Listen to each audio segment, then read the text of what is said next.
Hello mga katopak, eto na naman po tayo, nainip na naman, wala na namang maisipan at dahil kalakasan ng ulan, kaya eto, magngunguting-ting na naman po tayo. Dahil nga ayan, may binili nga po palang bagong drawer ang aking anakis na si Mookie. Kaya ayan, naisipan ko na naman kuting-tingin itong aming munting kwarto. At alam nyo na, syempre pagsasama-samahin ko na naman ang aking kulay. Alam nyo na naman kung anong kulay ko, hindi nyo na kailangang i-memorize yan.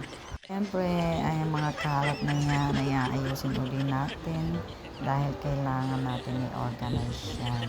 Kahit pa paano naman ang aking mga pang-decorate dyan ay dapat naka-organize din. At syempre, natuwa naman ako sa drawer na binili dahil itabi ko na ang aming mga damit na kahanger.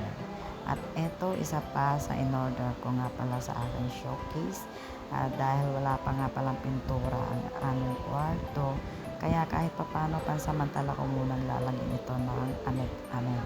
Alam niyo naman ako, hindi ako mapapakali na ang dingding or kwarto ko ay hindi maarte. Kahit papano naman ay kukuting-tingin natin. Kaya ayan, magkunti-kunti tayong maglagay ng mga anek-anek. At syempre, hindi pala siya ganun kasimple. Medyo nahirapan po talaga ako dyan at hindi ko alam kung pantay ba siya o tabingi o anuman tawag diyan. Bahala na kayo humusga. At ayan, yung aking pang dalawang layer. At eto na yung finish. Hindi pa po pala yan tatapos kasi kinulang tayo dun sa sticker. Kaya pansamantalang tinakpan ko muna niya ang aking mini sofa na storage. At ito na nga po ang kabuuhan ng aking kaartihan.